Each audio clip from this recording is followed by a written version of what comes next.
One thing I especially admire about your work from the very beginning, from the earliest cases, is that you've always respected the text.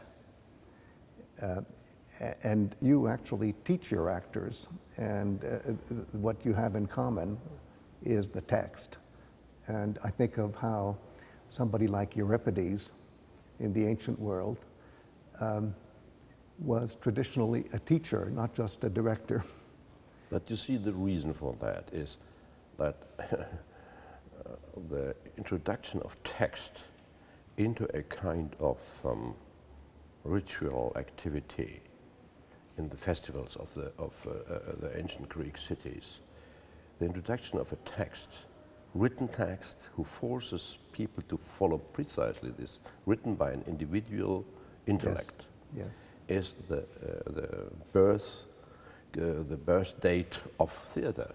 And so therefore it's for me absolutely clear that the text is in the center, but not in the sense that I want to execute blindly this text. No. This is the way to understand what the author had in mind. Yes. I want to know, what does this piece of art mean? I tell, if you want to know what Greek tragedy is, you must put it on stage. Yes, yes. Because then you discover the enormous skill and the clear imagination and also the will of the author. The way you described the moment in the Oresteia where the realization happens that peitho is the spirit of persuasion is not something that is going to fuse the differences between opposing views or between people, makes me think of not so much Hegel himself, but the followers of Hegel who talk about synthesis.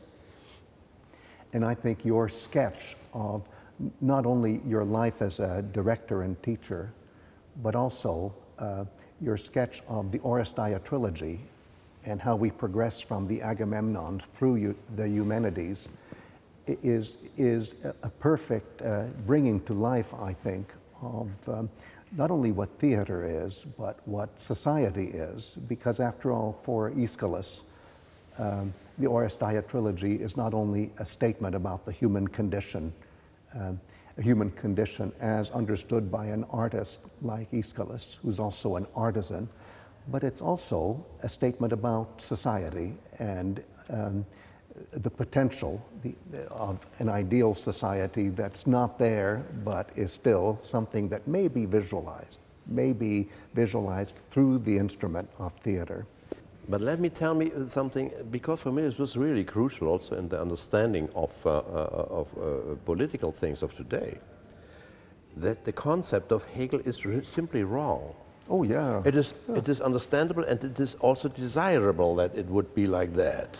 But the problem is, and we experienced that, especially in the 20th century, in the end of the 20th century, that things who seem to be, melted together into a new thing fell to pieces, and we have once more the old contradictions. Absolutely. And especially in this time at the beginning of 21st century, it's even worse, that we are confronted with things that we never, at least not in our so-called developed world, were aware that this could happen, that we are fall back in a kind of medieval thinking who is governing the world, not only the Al-Qaeda or the Islamic or radical Islamic world, but also the American and our society. The fundamentalism is George came back. Bush. Yes, sir. And this was so important for me to understand this in a very simple and very obvious way, because only the putting the hand of the white, because I'd made it clear with white and black,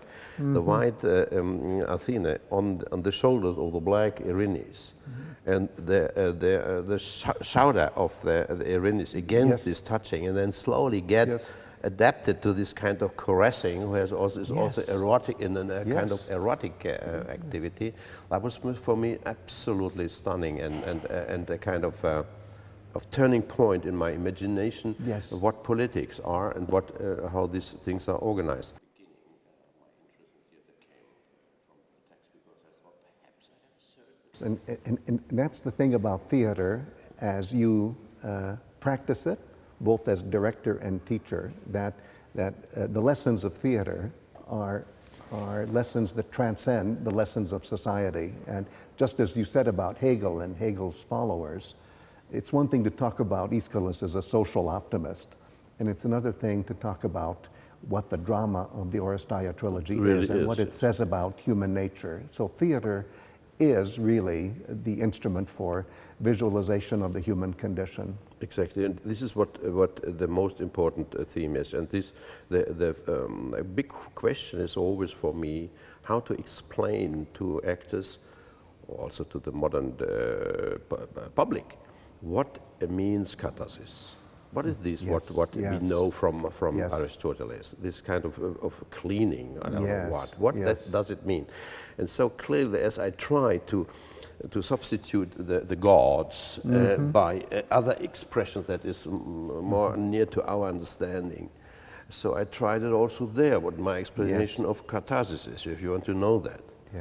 For me, the catharsis is the effect that if you tell the tragic story, that means the human destiny is not only absurd, it's not only paradoxal, it is absolutely ridiculous. To be born, to die is such a kind of paradox that if you think about that, you cannot stay calm.